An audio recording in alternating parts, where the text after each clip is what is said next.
मानते हो नहीं? ऐसे ही। जी जी सर। तो जब ऐसे व्यक्ति के विषय में बोल रहे हो ना, तो अंदर से भाव उमड़ने चाहिए, ऐसा लगना चाहिए हमें गर्व है हमारे अपलाइन पर। जो व्यक्ति हमारे लिए दिन रात एक कर रहे हैं, जो व्यक्ति बड़ी बड़ी ट्रेनिंग से जो जो सीख के आ रहे होते हैं, वो हमको करके दिखा रहे होते हैं, हमारी हौसला बढ़ा रहे होते हैं। बहुत बार हम लोग टूट जाते हैं, बहुत बार हमें लगता है नहीं हो रहा, देखो वो बबलू हमारा इतना खास था, उस ससुरे ने भी मना कर दिया, और जो देखो सामान दिया था, सामान वापस आ गया, तो हमारा मन होता है छोड़ दें बैस्टीज। जी ऐसे में वो आते हैं अपलाइन, उनका रोल शुरू होता है, और वो कहते हैं 5 करोड़ लोगों में से 5 लाख लोग सफल हैं, बाकी सफल नहीं है। तो तुम 5 करोड़ में अपनी गिनती कराना चाहते हो 5 लाख में, इसका अंतर तो समझ लो पहले क्या है। इन लोगों ने एजुकेशन ली है, उन लोगों ने एजुकेशन नहीं ली। जो लोगों ने छोड़ दी, जो लोग नहीं कर पाए, उनसे किसी से अभी पूछ लो 7 में 6 क्या है, उनकी घिग्गी बन जाएगी, वो नहीं बता पाएंगे। वो आपको एजुकेशन सेशन में ले जा रहे हैं, वो आपको सवाली जवाब बता रहे हैं, वो आपको औसत के नियम के विषय में बता रहे हैं, समझा रहे हैं, आपको समझ में आती है अच्छा हाँ ऐसा होता ही है। हम 10 लोगों से मिलेंगे तो 4 लोग आएंगे। हमको असफलता को व्यक्तिगत ना लेना, इसके लिए वो प्रेरित कर रहे हैं। यार जीवित देवता है हमारे अपलाइन, जीवित देवता है। मैं तो ये मन में मान के चलता हूँ, मैं जीवन भर उनका एहसान नहीं उतार सकता। आदरणीय अनिल दीक्षित सर जो मेरे छोटे भाई हैं, वो अगर मुझे नहीं लेके आए होते तो मैं इस दुनिया में नहीं होता। मैं जाने क्या क्या करता फिरता, पैसा कमाने के लिए बहुत मेहनत करता, लेकिन वो लेके आए, उनका सदैव उनका एहसान रहेगा मुझ पर, एहसान रहेगा। यहाँ पर आने के बाद मुझे दूसरे अपलाइन मिल गए, जिनको मैं सोचता भी नहीं था जीवन में कि ये मेरे लिए कोई रोल प्ले करेंगे। आदरणीय रामवीर सर, और उन्होंने ट्रेनिंग दे दे के, जो ट्रेनिंग अभी मैं आपको देने का प्रयास कर रहा हूँ, वो ट्रेनिंग आदरणीय रामवीर सर ने मुझे दे दे कर स्टेज पर बुला बुलाकर बोलना सिखाया। जैसे इस समय मैंने आपको पकड़ लिया है कि भैया ऐसा करके दिखाओ, ऐसा ही उनने मुझे पकड़ लिया था। मैं स्टेज पर आया और मैं बोल नहीं पा रहा था, तो मेरे कंधे पे हाथ रखा और मुझसे बोले ये जितने बैठे हैं सबसे अच्छा करके दिखाना चाहते हो? मैंने बोले क्यों, इनसे कोई कंपटीशन है कि कोई तुम्हारी भैंस खोल के भाज गए थे? इनसे क्या मतलब, तुम अपना सर्व सिलेक्ट करो यार, इनसे क्या मतलब। तो मुझे लगा बात तो सही है, मैं इस बिजनेस में आने से पहले इन लोगों को तो जानता भी नहीं था, तो बेमतलब मैं इनसे कंपटीशन क्यों कर रहा हूँ, मैं मुझे अपना देना चाहिए। उसके बाद से मेरी अपना करने की आदत बनी। तो ये आदरणीय रामवीर सर, इनका उपकार जीवन में नहीं उतार पाऊंगा। और मैं बड़ी सोच का हो पाया, मैं तो अपने आप को तीरंदाज समझता था। ऐसे आप समझते होगे पति पत्नी दोनों सरकारी नौकरी में, हाँ पैड़ा मूछ है ऊंची, और हमसे बड़ा भगवान कौन है, यही तो समझते होगे। ऐसे ही मैं समझता था, दो संजय शर्मा साहब दो बारात घरों का मालिक, मेरे बारात घर में जब कोई घुसता है तो ऐसे घुसता, पंडित जी लली की शादी है, 50,000 कम कर लो, और मुझसे तुम कहने आयो मैं वेस्टीज का सामान बेचूं, हमारा तेल ले लो, हमारी चाय की पत्ती ले लो, हमारा साबुन है, तुम्हारी संजय शर्मा द किंग। हम ऐसे ऐंठे हुए रहते थे। हमारी उस ऐंठ को दूर करने का नींबू चटाया आदरणीय विवेक सर ने। उनने हमें हमारी वास्तविकता से परिचय कराया, एसडीएम में ले जाके। इन लोगों के एहसान जीवन भर नहीं, इनके तो चरणों में मेरा नमन है, मैं कभी नहीं उतार सकता। इनके दम पर आज मैं अपने परिवार को अच्छी जीवन देने का प्रयास कर रहा हूं, दे दिया नहीं कह रहा हूं, प्रयास कर रहा हूं। नहीं तो मैं बिना प्रयास के ही मर जाता, पूरी जिंदगी ऐसी जी के चला जाता, प्रयास भी नहीं करता। और जब प्रयास नहीं करता तो समझ जाओ गॉड ब्लेस यू थी जिंदगी। तो उस अपलाइन के विषय में आप लोग बोल रहे हो, पहले आपके अंदर वाले भाव तो आए, किसके विषय में बोल रहे हो? ठीक है भैया, खर्चे लायक काफी है। जी जी, बहुत बहुत धन्यवाद आपका भी सर। धन्यवाद साहब। सर किसी और को भी ले लीजिए अब। बीरम सिंह साहब आइए, बीरम साहब, बीरम सिंह साहब वेलकम है सर। जी good morning sir, 200 P per day, Biram Singh, Rajasthan, Jaipur से। यस सर, वेलकम है आपका। जी सर, अपलाइन हमारे माता पिता से भी बढ़ के होते हैं। नहीं ये बताना नहीं है बीरम भैया, बताना नहीं है। जी सर, आपको प्रमोशन करके दिखाना है। ये भाव तो मन में है, मन में ये भाव रखने के बाद हमें बोलना क्या है अपने प्रोस्पेक्ट से, वो बोल के दिखाइए।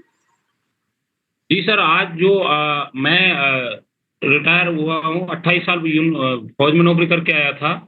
तो आज जो वेस्टीज में जो भी मैं सीखा हूँ, या जो वो पिछला जीवन था और वेस्टीज में जो जीवन मैंने लिया है, वो मेरे अपलाइन की वजह है। क्योंकि मेरा अपलाइन यदि मेरे को गाइड नहीं करता, तो मैं कुछ भी इस सिस्टम के बारे में, हकीकत के बारे में नहीं जान पाता। तो मेरे अपलाइन हर समय हमारे लिए इतना ध्यान रखते हैं, इतना जानते, सिखाने की कोशिश करते हैं। तो जो भी जीवन में हम वैल्यू एड करेंगे, वो अपलाइन के जरिए ही हैं। जैसे भगवान देता तो है सबको, लेकिन किसी ना किसी के जरिए देता है। तो वो जो भगवान है हमारे, वो अपलाइन भगवान हैं। हमको जो कुछ देना था भगवान ने उन अपलाइन के जरिए दिया। तो ऐसे महानुभाव से आप मिलना चाहोगे जो कि जीवन के बारे में उतना बता सकते हैं कि वीरम भैया बहुत बढ़िया, वीरम भैया बहुत बढ़िया। लेकिन एक चीज कहना चाहूंगा आप लोगों से, ये भाव भगवान वाला या देवता वाला भाव मेरा था। मैं जबरदस्ती आप लोगों को नहीं करवाऊंगा, मैंने अपना भाव बताया। और आप लोगों को अगर यही भाव है तो मन में रखिए, बोलना नहीं है। सामने वाला इस बात से चिढ़ सकता है, भगवान है तुम्हें तो घेर लिया गया, तुम्हें तो फांस लिया गया। क्योंकि वो उस समय का संजय शर्मा होगा, संजय शर्मा ऐसे ही सोचता था कि तुम फंस गए हो कहीं, है ना। तो ये मन में भाव रख लें भैया जी। और सिंपल शब्दों में, बहुत ज्यादा बड़ा चढ़ाकर भी नहीं बोलना है, सिंपल शब्दों में उनकी वास्तविकता का परिचय कराना। भैया देखो, आज की तारीख में पैसा कमाने के लिए हम सब लोग प्रयास कर रहे हैं, और कितना कमा पा रहे हैं कितना नहीं कमा पा रहे हैं हम सबको पता है। ऐसे में कोई सफल व्यक्ति जो भी हमारी यारी दोस्ती रिश्तेदारी में है, उसको देखो, वो हमें ये बताने के लिए तैयार नहीं है कि सफल कैसे हुआ जा सकता है। तो फिर अब जब सफल व्यक्ति बताने को तैयार नहीं है, तो हम अंदाज से तुक्का मार के जितना भी जानते वही तो करेंगे।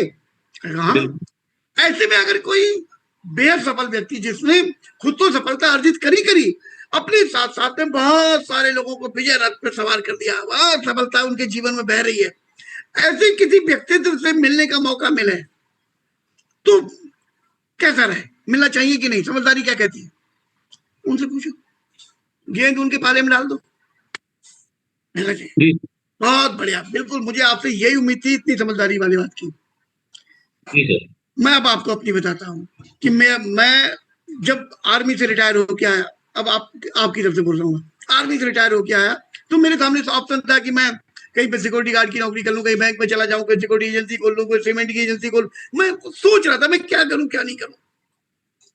ऐसे में एक व्यक्तित्व मेरे जीवन में आए और उन्होंने कहा बहुत कम पैसा लगा के भी बहुत बड़ा अंपायर खड़ा किया जा सकता है, जिसमें पैसे के अलावा भी बहुत सारी चीजें मिल सकती हैं, सिक्योरिटी मिल सकती है, अपने टाइम फ्रीडम मिल सकती है, बहुत कुछ मिल सकता है। तो मुझे विश्वास नहीं होगा कि ऐसी चीज कैसे मिल सकती है। भाई हम लोग तो करोड़ों रुपए लगा के व्यापार करते हैं, तब भी ऐसी चीजें नहीं मिलती है। तो उन्होंने बैठ के जब मुझको समझाया तो मुझे लगा यार ये बात तो मेरे दिमाग में पहले क्यों नहीं आई। तो मैं तो धन्य हो गया कि ईश्वर ने ऐसे व्यक्ति से मिलवाया। तो आज मैं उन्हीं की गाइडेंस में काम करता हूँ, उनसे सीख कर आगे बढ़ने का प्रयास कर रहा हूँ। और अभी तक की जिंदगी का सफर उनके साथ में जो भी रहा वो बहुत मजेदार रहा। मतलब जिंदगी ऐसा लग रहा है कि मैं गोल्डन टाइम को जी रहा हूँ। क्या लगता है ऐसे सफल व्यक्ति से अगर आपको मिलने का मौका मिले तो मिलना चाहोगे? पूछो। अब यहाँ पे कोई मैंने बड़ा चढ़ा की बातें नहीं करती कि वो करोड़ों कमा रहे हैं, वो ये कर रहे हैं, वो कर रहे हैं, मतलब सिंपल तरीके से। लेकिन मेरे भाव क्या निकल के आ रहे हैं, मैं कुछ ना कुछ तो करता, वो सामने वाला भी सोच रहा हाँ कुछ ना कुछ तो करते। मैं गार्ड की नौकरी कर लेता, मैं सीमेंट की एजेंसी खोल के बैठ जाता, मैं कुछ और कर लेता, उसमें पैसा लगाता। यहाँ पर उन्होंने कहा उससे कम इन्वेस्टमेंट, बहुत कम इन्वेस्टमेंट में कई गुना बड़ा कुछ पाया जा सकता है, और पैसे के अलावा भी बहुत सारी खुशियां मिल सकती हैं। तो मैंने कहा यार देखना तो चाहिए। तो मैं किया, और जब देखा तो मैं एकदम आश्चर्यचकित हो गया यार। यहाँ फिर मैंने मन को मेरे वो नहीं आ रहा था, फिर उन्होंने सर ने अपना दिखाया मुझे और लोगों का दिखाया उनके द्वारा जो सीखे हुए थे। फिर मुझे लगा यार जब ये लोग कर सकते तो हम क्यों नहीं। मैं डर गया। तो क्या लगता है जब इस तरीके से बातें करेंगे हम तो एक मिलने का कौतूहल जगा पाएंगे कि नहीं? बिल्कुल सर। आदरणीय गुरुजी। बहुत शानदार सर, और निश्चित रूप से सर ये हकीकत के बहुत करीब है सर। आपने जो बातें बताई सर, ये वास्तव में हर व्यक्ति इस तरह से अपने अपलाइन का परिचय दे सकता है, और ये वास्तविकता के बहुत करीब लगता है, कहीं पर कोई बनावटी नहीं लगता है। तो मैं आदरणीय बीरम सिंह जी से, चूँकि सेना में रहे हैं, मैं इनको सैल्यूट करता हूँ, नमन करता हूँ। देश के रियल हीरो हैं, और मेरे हिसाब से वेस्टीज में भी हीरो बनेंगे। तो थैंक यू। जी बहुत बढ़िया सर, बहुत बढ़िया। मैं आपसे केवल इतना कहूँगा सिंह साहब कि सर ने जो कहा, आदरणीय शर्मा जी ने, इस भाव को एक्सेप्ट कर लीजिए, और एक ही बात मैं कहूँगा कि बेझिझक होकर खुल करके बोलिए। ये तो सब मानते हैं, मैं भी मानता हूँ। आदरणीय बीडी दुबे जी ने 1 महीने प्रयास न किया होता तो मैं इस व्यवसाय में ना आता, क्योंकि मैं गवर्नमेंट कॉलेज में लेक्चरर और ऊपर से टीचरों का नेता, किसी को सुनने वाले, किसी की सुन नहीं रहे थे। मेरी अर्धांगिनी बगल में है, उनका बड़ा योगदान है, कसम वसम दिया तो मैं इस व्यवसाय में आया था। तो कमी नहीं थी सर मेरे पास, पैतृक संपत्ति बहुत है, लेकिन वेस्टीज ने जो दिया आदरणीय बीडी दुबे जी की बदौलत मैं आया। लेकिन हमें वास्तव में आदरणीय विवेक सर ने वो लक्ष्य बताया, वो कारण बताया जो मेरे लिए, मेरे जीवन के लिए बहुत ज़रूरी थे। तो मैं इन सब का एहसान कभी नहीं चुका सकता। कोई अभाव नहीं था, आज भी नहीं है, लेकिन मतलब पैसे वाला तो अभाव नहीं था, लेकिन सोच वाला अभाव था। हमारे अंदर वो सोच नहीं आ पाई। अगर मैं वेस्टीज में ना आया होता तो हमारे अंदर वो भाव ना आ पाते जो वास्तव में एक जीवन जीने के लिए ज़रूरी है। तो मैं वेस्टीज का सदैव ऋणी रहूँगा, आदरणीय विवेक सर का, आदरणीय प्रशांत सर का, आदरणीय अंशु मैम का, और आदरणीय उत्तम सर का, जिन्होंने शुरुआती दौर में मेरे नखरे झेले हैं। तो बहुत बहुत धन्यवाद। तो उस भाव को समझें सर, और जब हम भाव को समझ जाएंगे ना सर, तो वो शब्द निकलेंगे जो सामने वाला उन शब्दों को सुन करके इनकार नहीं करेगा। तो जी जी जी, आदरणीय शर्मा जी का भी नमन करता हूँ। ऐसे व्यक्ति हम लोगों के जीवन में आए, सच में ऐसा निश्चल व्यक्ति, ऐसा न्यायी व्यक्ति, ऐसा अनुशासित व्यक्ति, सर का भी बारंबार नमन है। सर इस भाव को ग्रहण करिएगा। जी आदरणीय Sharma ji. Thank you sir, धन्यवाद। सत्य सर, और 1-2 लोगों को ले लीजिए, क्योंकि अभी लगातार सेशन में शुरू से ना संजय सर सुन रहे हैं सबको, और बाद में फिर हम उन्हीं से दोबारा चाहेंगे कि हम क्या सीख पाए, क्या नहीं सीख पाए, वो बताएं। Okay sir, okay sir. अब आभा शुक्ला जी हैं, वेलकम है मैम आपका। आभा शुक्ला जी, यस मैम, स्वागत है। मैं मुजफ्फरनगर से हूँ, और मेरे गार्जियन ओमपाल सिंह तोमर जी और सुधा तोमर जी हैं। मैं आपको एक ऐसे व्यक्ति से मिलवाना चाहती हूँ जिन्होंने मेरे जीवन में इस बिजनेस की वैल्यू ऐड की, और मैं इस बिजनेस को नहीं जानती थी। उन्होंने मुझे ये बताया कि मैं अपना फाइनेंशियल कंडीशन कैसे अच्छा कर सकती हैं, और उसके साथ साथ अपने बच्चों को के भविष्य को भी सिक्योर कर सकती हैं। अगर आपके बच्चे भी इस बिजनेस में आता है तो आप उसको भी उसका भविष्य भी सिक्योर हो जाएगा। इस भावना से मैं इस बिजनेस में आई, और उनका बहुत बहुत धन्यवाद है। उन्होंने मुझे इस बिजनेस में लाने के लिए बहुत प्रयास किया, और उसके बाद आज तक भी वो मेरी और मेरे बेटे की, हम दोनों इस बिजनेस को करते हैं, हम दोनों की बहुत हेल्प करते हैं। हर कदम पे, हर पग पे हमें, जब मैं निराश होने लगती हूँ या बेटा निराश होने लगता है कि लोग नहीं समझते, हम अपनी बात अच्छे से रख नहीं पाते, या हम अपना बिजनेस कैसे आगे बढ़ाएंगे, तो वो हमें हर कदम पे बहुत सहयोग करते हैं और हमें प्रोत्साहित करते हैं कि हम निराश ना हो अपने लेवल पे, अपने काम को लेके, और वो हमें हर तरीके से हेल्प करते हैं, हर तरीके से, और हर समय हमारे साथ खड़े रहते हैं। आभा मैम बहुत बढ़िया बोल रही हैं आप, लेकिन एक चीज इसमें से निकालनी पड़ेगी आपको। Yes sir. एक्चुअली आप अभी ना कौन सा सीन कर रही है वो समझो। आप पहले आप अभी प्रोस्पेक्ट को बोल रही हैं, और प्रोस्पेक्ट को आपने 3 बार ये बोल दिया, मैं और मेरा बेटा जब निराश हो जाते हैं, जब मेरे निराश हो जाते हैं, तो डराओ मत देवी जी। अच्छा उसे पहले से पहले ये मत बताओ।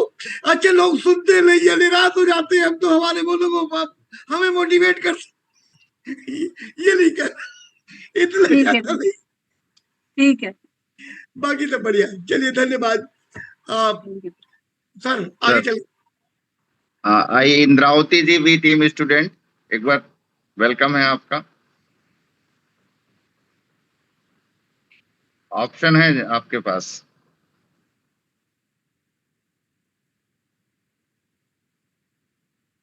नहीं, सॉरी। संजय सिन्हा सर, स्वागत है आपका। गुड नाम मॉर्निंग। के आगे भी टीम स्टूडेंट बना लिख लीजिएगा प्लीज।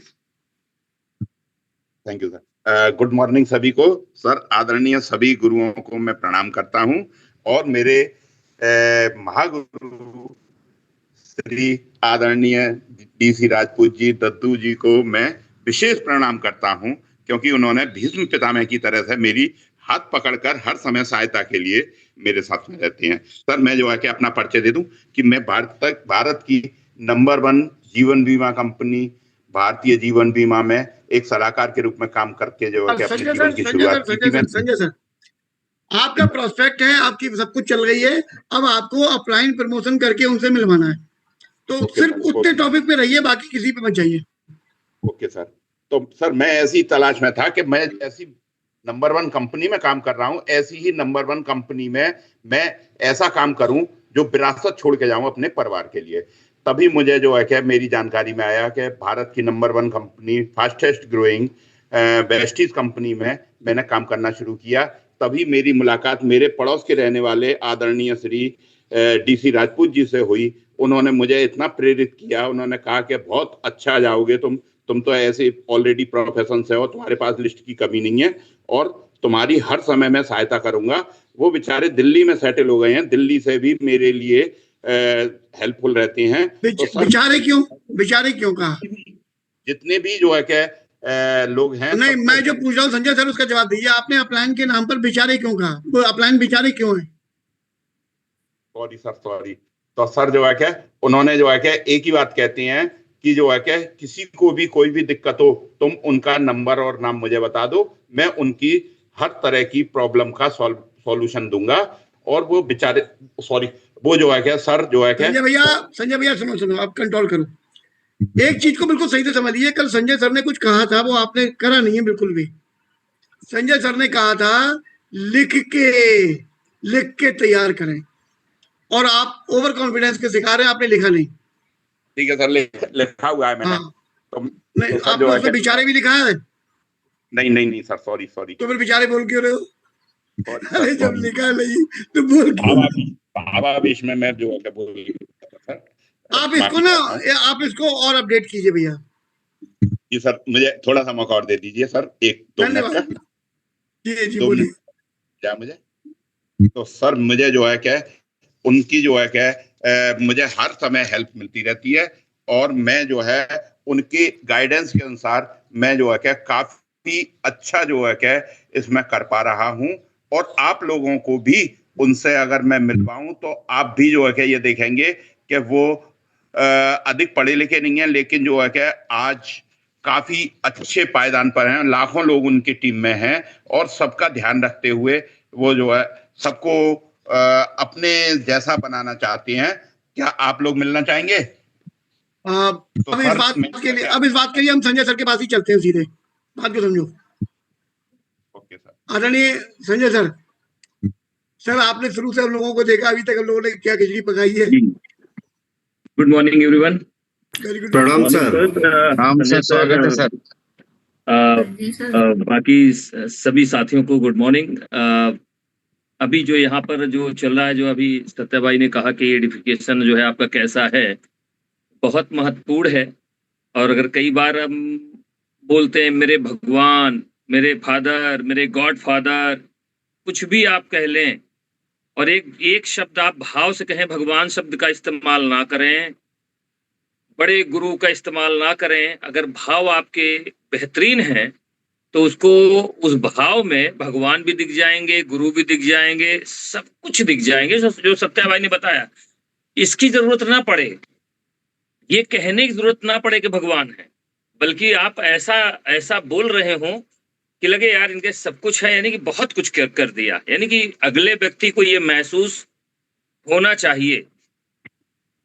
हम इस चीज को, क्योंकि कई बार अगर हम जब हमारे भगवान स्वरूप है, हमारे माता पिता स्वरूप है, हमारे माता पिता से बड़े हैं, ये बोलने की जरूरत हमें ना पड़े, बल्कि हमारे भाव जो है ऐसे हों कि अगले व्यक्ति को ये महसूस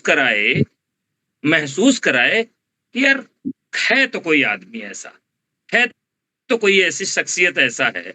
और ये भाव हमें महसूस कराना ही मात्र विकल्प है, क्योंकि अगर हम भाव महसूस ना कर पाए तो होगा क्या कि आप कुछ भी कह दें, फिर आप सामने उनको बैठाएंगे तो फिर वो कहेंगे हाँ बताइए क्या बात है, क्या बताना चाहते हैं आप हमें।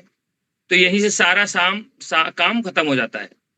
और जब आप अच्छे तरीके से, यानी कि उस भाव से आप जब बता के सामने बैठाते हैं, तो वो सामने जाते ही जो भी कुछ हो, चाहे वो स्कूल टीचर हो, चाहे वो जो है किसी अन्य प्रोफेशन में हो, व्यवसायी हो, कुछ भी हो, लेकिन वो जाते हैं, उनके भाव जो है, जो आप जिन भाव से आपने बताया, उनको महसूस कराया, वही भाव जो है वो सामने बैठने के बाद वो तुरंत एक दूसरे का प्रणाम करते हैं और बैठते हैं। जी जी जी बताइए, जो है बहुत सारी चीजें इन्होंने बताया। मैंने कहा कि नहीं, मिलना चाहिए। जैसे अभी एक शब्द बार बार लोग इस्तेमाल कर रहे हैं, क्या ऐसे व्यक्ति से मिलना चाहते हैं? अरे हम क्यों मिलना चाहें भाई, तोप सिंह है, अरे हम तोप सिंह से नहीं मिलना चाहते, बात खत्म, तोप है। नहीं, हमें पहले उनसे हामी भरानी है। जब भी कभी बात करें तो हमें उनसे, आपने बढ़िया से अपलाइन की जो है जो एडिफिकेशन आपने किया अपलाइन के बारे में बताया कि सर आप मुझे बताइए आज मैं जो कर रहा हूं, और पहले मैं क्या करता था। आप देखते थे कि मैं टीचर हूं या मैं इस प्रोफेशन में था, इस चीजें था। अगर देखें तो आज मैंने बोलना सीखा। बहुत सारे लोगों के सामने मैं बोल नहीं पाता था, बहुत सारे लोगों के सामने अपनी बात कह नहीं पाता था। लाइफ स्टाइल अगर बात करें कि जो लाइफ स्टाइल में मेंटेन करता था, आप उनको दिखाएंगे जो बदलाव आपने सामने लिया है ना, उसके कारण जो उनको दिखेगा तो इस चीज को वो समझना शुरू करेंगे।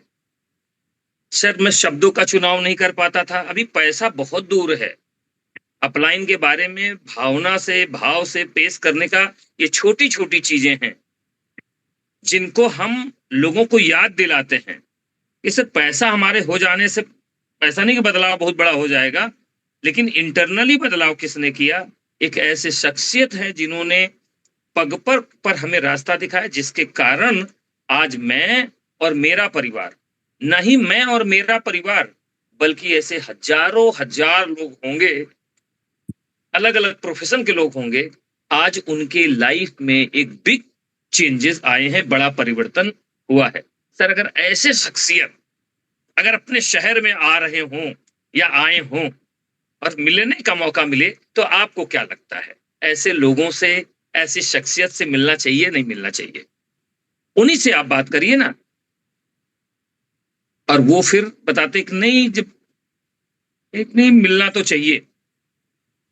सर मिलना चाहिए, बट ये है कि उनका समय बहुत प्रीशियस है, उनका समय प्रीशियस है। मैं रिक्वेस्ट करूंगा, आज रिक्वेस्ट करूंगा, आधे घंटे के 15 मिनट के लिए जो भी है, मैं रिक्वेस्ट करूंगा।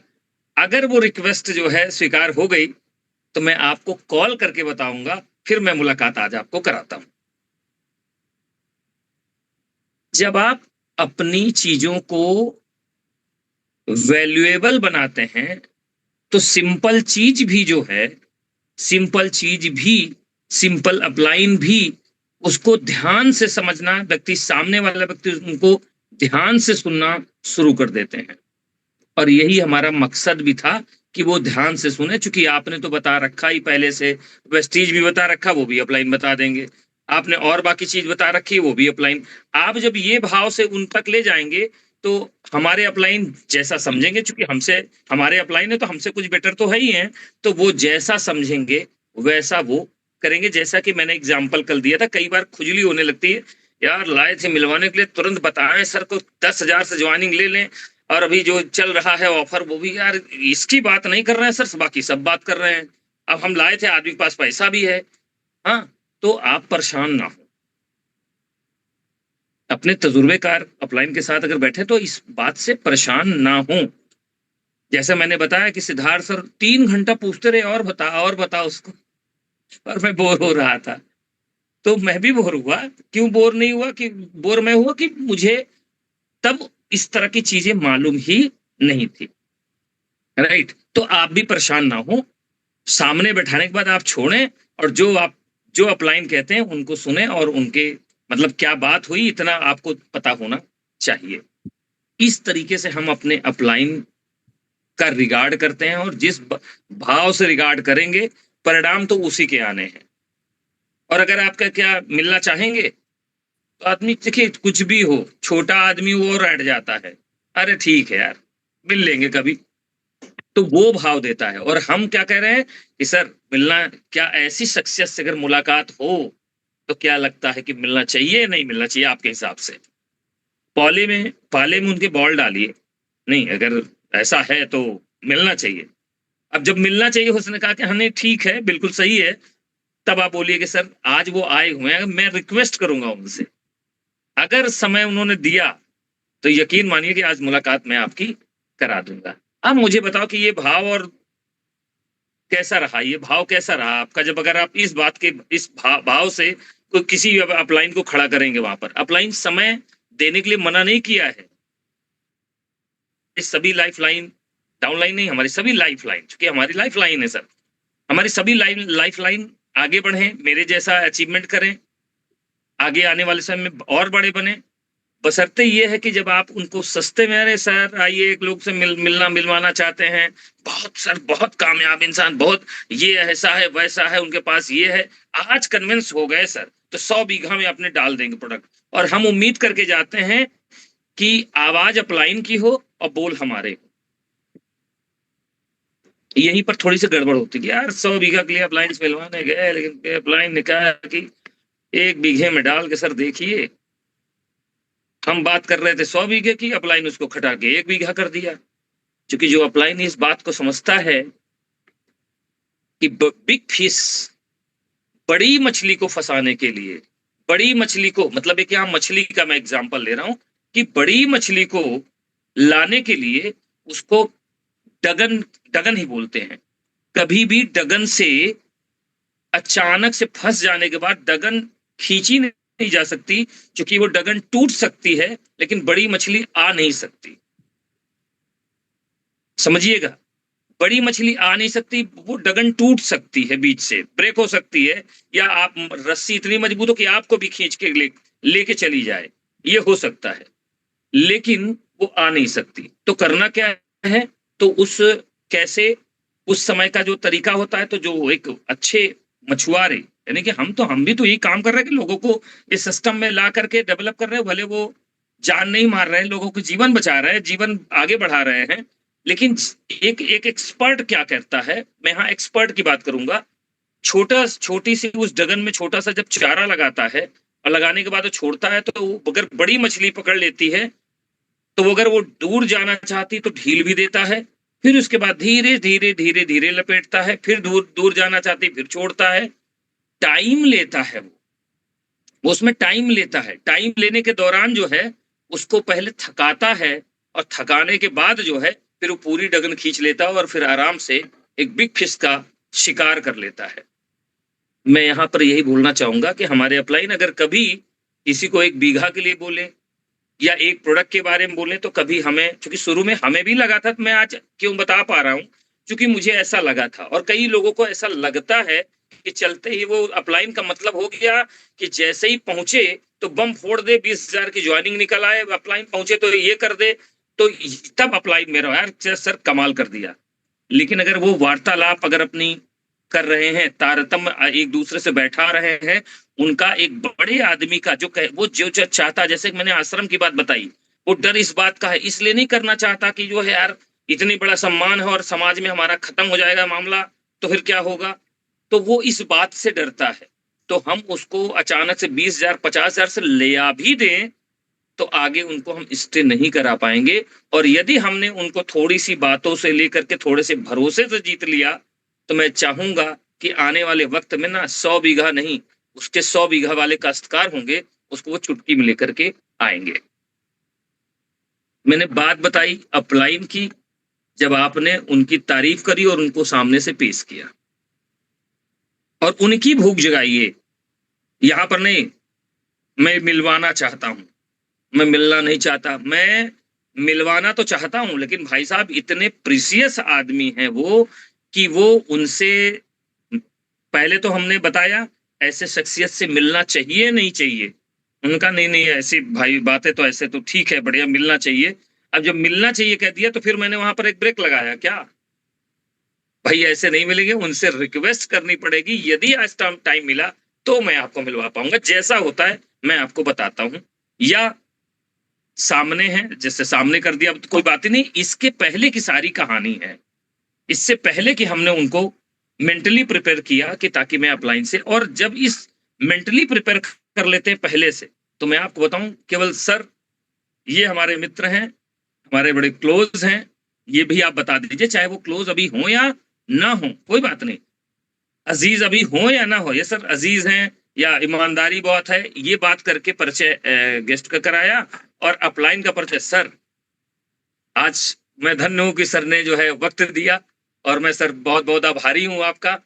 और फिर उसके बाद सर ये तोमर साहब या फिर ये अशोक साहब, ये अब ये तालमेल, अब अपलाइन का तालमेल शुरू होता है।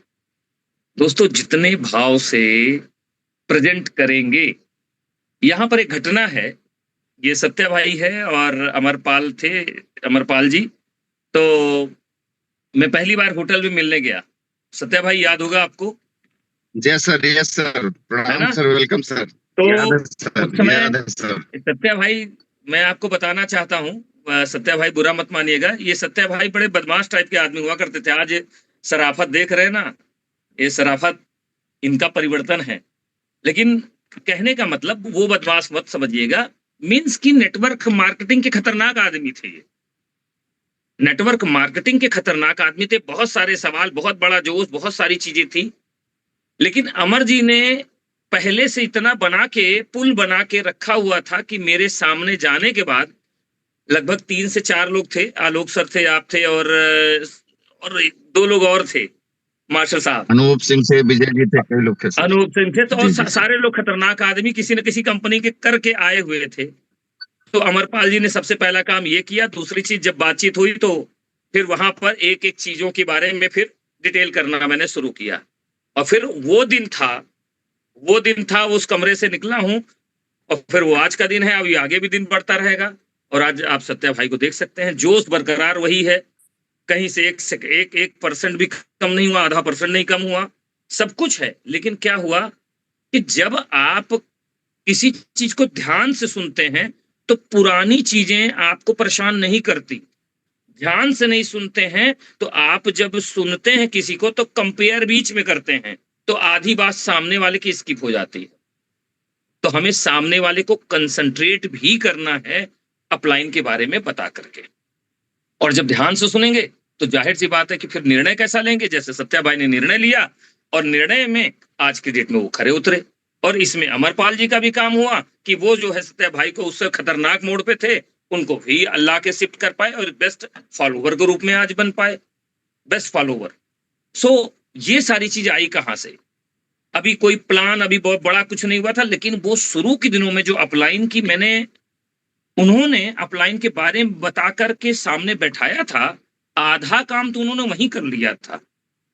केवल आधा जो मैंने जो बताया सत्या भाई को, वहां पर आधा बताया, क्योंकि ये मुझे बहुत ध्यान से सुन रहे थे तो मैंने इनको बताया कि भाई उसमें और इसमें अंतर क्या है और क्या हो सकता है। तो इन्होंने ध्यान से सुना और उसी ध्यान का सुनने का, गेस्ट ने ध्यान से सुना तो उस सुनने का नतीजा है कि वो इस बिजनेस में आकर के एक पिलर के रूप में अपने आप को स्थापित किया। तो इतना बड़ा हमारे पास चैप्टर है आप संबोधन भगवान से करें। नहीं देखिए, मैं तो कहता हूँ सम्मान आप संबोधन भगवान से करें ना करें, गुरु से करें ना करें, लेकिन आपका भाव जो होना चाहिए, भाव ट्रांसफर होता है। भाव जो होगा ना, आपने कुछ कहा भी नहीं और भाव आपके भी वही वाले भगवान वाले, भाव वही वाले अपलाइन वाले, भाई भाव वही है जो हमारे मेंटोर है। क्या कमाल की बात है, भाव आपके वही होने चाहिए। तो भाव दिखने चाहिए, शब्द में नहीं बल्कि भाव में होने चाहिए, और उसका रिजल्ट कहीं ना कहीं सामने वाले पर जाता है, और वो पहला एक बेस्ट इंप्रेशन जाता है। और बेस्ट इंप्रेशन जाएगा तो जाहिर सी बात है कि जो भी समझाया जाएगा उन्हें बात समझ में आएगा, और एग्रीड होंगे, वो एग्रीड होंगे, और एग्रीड होंगे तो जाहिर सी बात है कि आपको जो है एक अच्छे आपका नेटवर्क, एक अच्छा नेटवर्क बनाने में आपको मजबूती मिलेगी। राइट। तो हमेशा जब बात कर लें, बता लें, अपलाइन के बारे में बता लें, तो रिक्वेस्ट करूंगा अगर मुलाकात अगर आज आपसे हो गई तो ये भाव कर लें, क्योंकि हम जैसे तो बहुत सारे लोग उनके पास में है ना। तो ये बात कह के जब आप ले जाएंगे ना, तो मैं बोलूंगा आधा काम हो चुका है, आधा काम करना बाकी है। नहीं तो वरना लोगों से, सर आपको एक लोगों से मिलवाना चाहते हैं, अच्छा भाई ठीक भाई अपलाइन देखिए, अपलाइन कभी ऐसा थोड़ी चाहता कि नहीं ना मिले। एक दो बार कहता जिद करते हो, जाके कहता है चलो ठीक है बैठा दो भाई, वो भी सर ये संजय सर हैं, ये इलाहाबाद से चल के आए हुए हैं, और हमने कहा सर से जो है कि मिल लीजिए, बहुत बढ़िया काम करेंगे। इतने में आप काम कर लिए। मैं बताऊं कि आपने प्रोस्पेक्ट को आप बैठा दिए ना, कोई कुछ होने वाला नहीं है आज कि संजय सर बैठ गए तो सब कुछ हो जाएगा, नहीं। काम आधा हुआ है तो रिजल्ट भी आपको आधा मिलेगा। बताइए भाई साहब क्या समझाना चाहते हैं, क्या बताना चाहते हैं? हम तो प्रोडक्ट इनसे ले ही ले रहे हैं, बाकी तो ठीक है, इतनी सी बात करके बात कट जाएगी। तो दोस्तों आप समझ रहे होंगे जो मैंने आज अभी बताया, ये भाव से मैं कहता हूं कि उन चीजों को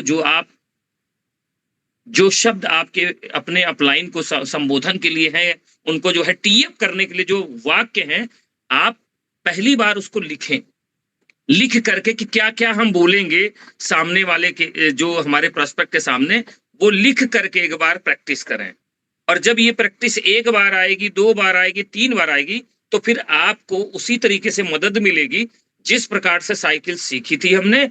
हैंडल अलग देखना पड़ रहा था, पैडल अलग देखना पड़ रहा था, हैंडल देखे तो पैडल रुक जाती थी, पैडल देखें तो हैंडल जो सामने, पैडल देखें तो सामने साइकिल अनकंट्रोल हो जाती थी।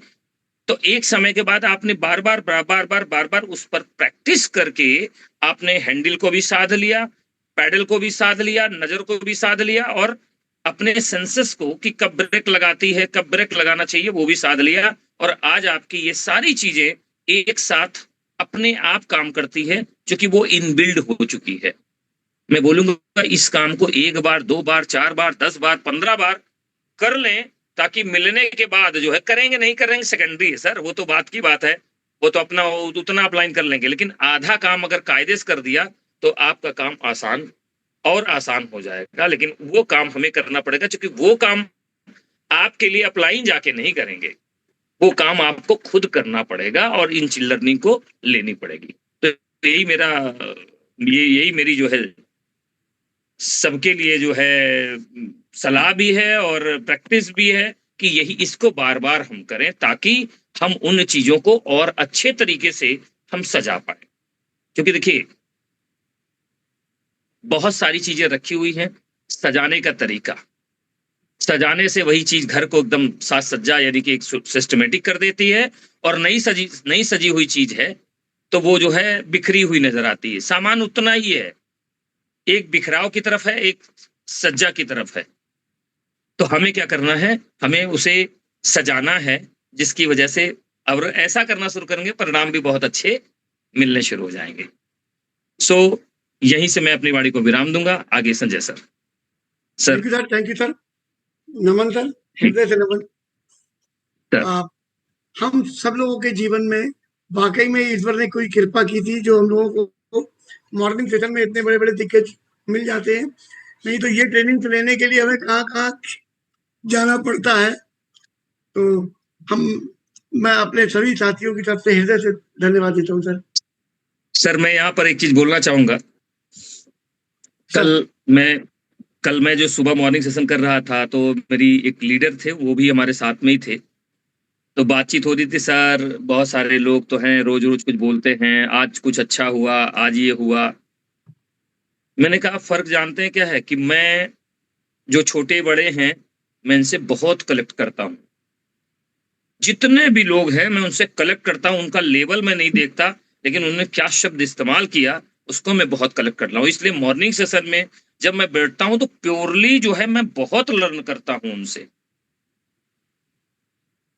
मैंने कहा कि जब मैं उनके अचीवमेंट के बारे में सोचूंगा, जब मैं उनके लेवल के बारे में सोचूंगा कि वो लेवल क्या है, वो क्या किया, लेवल से इसका मतलब नहीं है।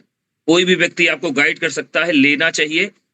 वो चूंकि इस बात को बड़ा उनका गुरेज था, अरे सर वो लोग वो बोलते हैं वो किस लेवल पर हैं, वो किस लेवल पर। तो मैंने उनको बताया, मैंने कहा कि सवाल कौन क्या बोल रहा है इससे नहीं है, सवाल ये है कि आप ले रहे हैं अगर आपसे, तो आप अगर क्रिएटर हैं तो उसी चीज को बड़ा बना लेंगे। इसलिए मैं सबसे जो है पूर्णता, कोई भी बोले चाहे वो 5% बोले, ध्यान से सुनता हूं ताकि मैं कुछ ले सकूं। इस पर एक एग्जाम्पल मैंने दिया, उनको बात समझ में आ गई कि सर यही कहीं ना कहीं मेरे अंदर मॉर्निंग सेशन को लेकर थोड़ा सा बैठता तो हूं, लेकिन गड़बड़ यही थी। तो कल उनका करेक्शन हुआ उनका। मैंने कहा कि एक धारावाहिक आता था, एक किसी ने गा दिया राधे राधे राधे बरसाने वाले राधे, और एक कलाकार ने, कौन गाया था, सिंपल उम्पल से गवा दिया, यार गा दे भाई तू, कौन सा जो है इसमें बहुत बड़ा पैसा लेना है। तो आदमी ऐसे ही आदमी ढूंढता है कि जो थोड़ा सुर ठीक हो, गा भर दे, लाइन बना दे। तो उसने जो है राधे राधे राधे बरसाने वाले राधे ये गा दिया, और एक कलाकार इस बात को जो है समझा और देखा, तो उसने वो बता दिया कि राधे राधे राधे बरसाने वाले राधे, वन में राधा, तालाब में राधा, नदी में राधा, वहां राधा। 3 घंटे का गाना बना लिया, और बजता है, एक बार कैसेट लगती है तो बजता ही बजता है, और इतना बजा, इतना बिका। तो सवाल वो राधे राधे कहने का नहीं है, सवाल है हमारी लर्निंग का कि क्या हम नीचे वाले व्यक्ति को भी सीख रहे हैं कि नहीं सीख रहे हैं, क्या शब्द उसके बन रहे हैं, क्या शब्द उसने कह दिया जिसकी वजह से हुआ, हम उसको लेकर के चले, हम और अच्छी तरीके से बना सकते हैं, बशर्ते हम लर्निंग मोड में रहें। क्योंकि कोई भी हर चीज सिखाती है आपको। अगर लर्निंग मोड में है तो छोटी से छोटी चीज, छोटा सा छोटा बच्चा भी लेसन दे जाएगा, और आप उसको बड़े स्वरूप में करके बहुत सारे लोगों के बीच में, क्योंकि तालाब, बारिश का पानी जो है बादल बरसाता थोड़ी ना है, अगर पानी ही ना हो नीचे, वाष्पित ही ना हो ऊपर, तो बादल भी बारिश नहीं कर सकता। बादल बारिश ही तभी करता है जब उसको वाष्पीकरण मिलता है, तब वो एक बड़ा बादल बन के आपके ऊपर बरसा के आपको भी संतुष्ट करता है। यानी कि प्रक्रिया लेन देन की चलती रहेगी, नीचे से भी सीखेंगे, ऊपर भी सीखेंगे, बगल से भी सीखेंगे, सीखने की प्रक्रिया में कभी आप कोताही ना करें। तो मैं सीखता हूं इस सर, यही नहीं, मैं बहुत सारे लोगों को जब ध्यान से सुनता हूं, बहुत सारी चीज सीखता हूं, और मजा आता है मुझे। गड़बड़ कर रहे हैं, कोई बात नहीं, गड़बड़ तो हमने भी करी थी, हम कौन से उस्ताद थे, हम भी तो ये इसी तरह कर करके बने हैं। तो गड़बड़ जो कर रहे हैं उनके साथ नहीं है, गिरता वही है जो साहिले सवार होते हैं। वो क्या गिरेगा जो घुटने के बल चल रहा है। लोग गिरने से डरते हैं, साहब है हम सजा के पिरोएंगे, ये करेंगे। अरे सजा के नहीं, जो वो बोलना है बोलो, बोलते बोलते आप करेक्शन होता जाएगा और आप स्पीड में आ जाएंगे। तो सर मैं सीखता हूँ सेशन से, बहुत मोटिवेट भी होता हूँ, बहुत प्रेरित भी होता हूँ। ये केवल ऐसा नहीं कि हमने दे दिया, बहुत सारा कुछ सीखा, प्रैक्टिकल किया, और तब जाकर के वो चीजें आप तक पहुंच पाई। Thank you so much, thanks to all. हृदय से धन्यवाद, बहुत बहुत धन्यवाद। Thank you sir. आज के सेशन को यहाँ पर अभी रोक रहे हैं, कल फिर मिलते हैं। धन्यवाद। Thank you so much sir.